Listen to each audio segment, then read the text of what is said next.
તો પ્રયાગરાજમાં ચાલી રહેલા મહાકુંભે ઇતિહાસ રચ્યો। આ ભવ્ય અને દિવ્ય મહાકુંભમાં અત્યાર સુધીમાં 50 કરોડથી વધુ શ્રદ્ધાળુઓએ ત્રિવેણી સંગમમાં પવિત્ર ડૂબકી લગાવી, જે અમેરિકા, રશિયા અને પાકિસ્તાન સહિત અનેક દેશોની કુલ વસ્તી કરતાં પણ વધુ છે। જુઓ આ રેકોર્ડ પર ખાસ રિપોર્ટ। મહાકુંભે સર્જ્યો ઇતિહાસ। 50 કરોડથી વધુ લોકોએ મહાકુંભની લીધી મુલાકાત। મહાકુંભની ભવ્યતાથી વિશ્વ થયું મંત્રમુગ્ધ। ઉત્તર પ્રદેશના પ્રયાગરાજની ભૂમિ પર 13 જાન્યુઆરીથી ચાલી રહેલા મહાકુંભ 2025એ ઇતિહાસ રચ્યો છે। અત્યાર સુધીમાં 50 કરોડથી વધુ ભક્તોએ ત્રિવેણી સંગમમાં ડૂબકી લગાવીને એક વિશ્વ રેકોર્ડ સ્થાપિત કર્યો છે। આ વિશાળ મેળાવડાના કદનો અંદાજ એ વાત પરથી લગાવી શકાય છે કે અહીં આવતા લોકોની સંખ્યા કરતાં ફક્ત ભારત અને ચીનની વસ્તી વધુ છે। મુખ્યમંત્રી યોગી આદિત્યનાથ સરકારના પ્રયાસોને કારણે આ પરંપરાએ તેની દિવ્યતા અને ભવ્યતાથી समग्र विश्व ने मंत्रमुग्ध कर दीधु छे। कुंभ का स्नान की व्यवस्था जो यहाँ योगी सरकार ने की है, इससे बेहतरीन हो नहीं सकती है। करोड़ों में लोग आ रहे हैं और इतनी अच्छी व्यवस्था सब तरफ दिखाई दे रही है। चाहे घाट जो बनाया इन्होंने, घाट इतना बढ़िया बनाया है, नीचे पूरा बालू डाल रखा है तो कोई फिसलने का नहीं डर है, कोई गिरने का डर नहीं है, सब बराबर है, पानी साफ है और इतने सारे लोगों के सामने सूर्योदय के समय स्नान करते हुए इतना आनंद आ रहा है। मैं तहे दिल से यहाँ उत्तर प्रदेश की सरकार और जो भी लोग इनके पीछे हैं, मीडिया कर्मी, पुलिस कर्मी, जो भी लोग हैं, तहे दिल से उनका शुक्रिया अदा करना चाहता हूँ। सौभाग्य की बात है, 144 वर्ष उपरांत ये अवसर मिला है और पता नहीं कौन से जन्म में ऐसा अवसर मिले, तो बहुत प्रसन्नता की बात है, बहुत सौभाग्य है कि मुझे अवसर मिला इस जन्म में।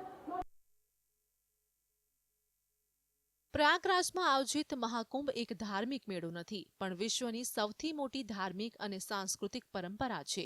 યોગી સરકારના વિશેષ પ્રયત્નો દ્વારા આ મહોત્સવે સમગ્ર વિશ્વનું ધ્યાન ખેંચ્યું છે। જોવા જઈએ તો ચીન અને ભારતને છોડીને દુનિયાના 200થી વધુ દેશોની જનસંખ્યાથી વધુ લોકોએ પ્રયાગરાજ સંગમમાં ડૂબકી લગાવી છે। જો યુએસ સેશન બ્યુરોના એક અહેવાલ મુજબ વિશ્વના 10 દેશોની કુલ વસ્તીની વાત કરવામાં આવે તો ભારત 141 કરોડ તો ચીનમાં 140 કરોડથી વધુ લોકો વસવાટ કરે છે। આ સિવાય યુનાઇટેડ સ્ટેટ્સમાં 34 કરોડ, ઇન્ડોનેશિયામાં 28 કરોડ, પાકિસ્તાનમાં 25 કરોડ, નાઇજીરિયામાં 24 કરોડ, બ્રાઝિલમાં 22 કરોડ, બાંગ્લાદેશમાં 17 કરોડ, રશિયામાં 14 કરોડ અને મેક્સિકોમાં 13 કરોડથી વધુ લોકો નિવાસ કરે છે।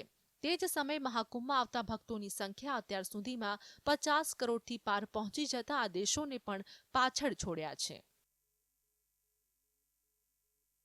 અગાઉના રેકોર્ડ તૂટ્યા, નવો ઇતિહાસ રચાયો। યુપીના પ્રયાગરાજમાં 13 જાન્યુઆરીથી શરૂ થયેલા મહાકુંભમાં અત્યાર સુધીમાં કરોડો શ્રદ્ધાળુઓએ સ્નાન કર્યું છે। જોવા જઈએ તો કુંભની પૂર્ણતાને જોતા આંકડો આકસ્મિક રીતે વધતો જઈ રહ્યો છે। હાલ મહાકુંભમાં વધુ 12 દિવસ બાકી છે, જેમાં અંદાજે કુલ આંકડો 55થી 60 કરોડ સુધી પહોંચી શકે છે। આંકડાઓ સ્પષ્ટ દર્શાવે છે કે મહાકુંભ 2025 માત્ર એક ધાર્મિક મેળો નથી, પણ એક વૈશ્વિક ચમત્કાર છે અને હજી મહાશિવરાત્રીનો ભવ્ય સ્નાન બાકી છે, જે લાખો શ્રદ્ધાળુઓને વધુ એક પાવન તીર્થયાત્રા માટે એકત્ર કરશે। આ ભવ્ય મહાકુંભ એક ઐતિહાસિક પ્રસંગ છે। આખી દુનિયાને ભારતની સંસ્કૃતિ અને પરંપરાઓનો ગૌરવ પ્રાપ્ત થયો છે। પ્રયાગરાજમાં વિશ્વનો સૌથી મોટો ધર્મમેળો સતત નવી ઊંચાઈઓ સર કરી રહ્યો છે। જો તમે પણ આ પાવન પ્રસંગમાં જોડાવાના ઈચ્છુક છો તો તમે આગામી દિવસોમાં આ તીર્થ સ્નાનનો લાભ લઈ શકો છો। Bureau report, GSTV।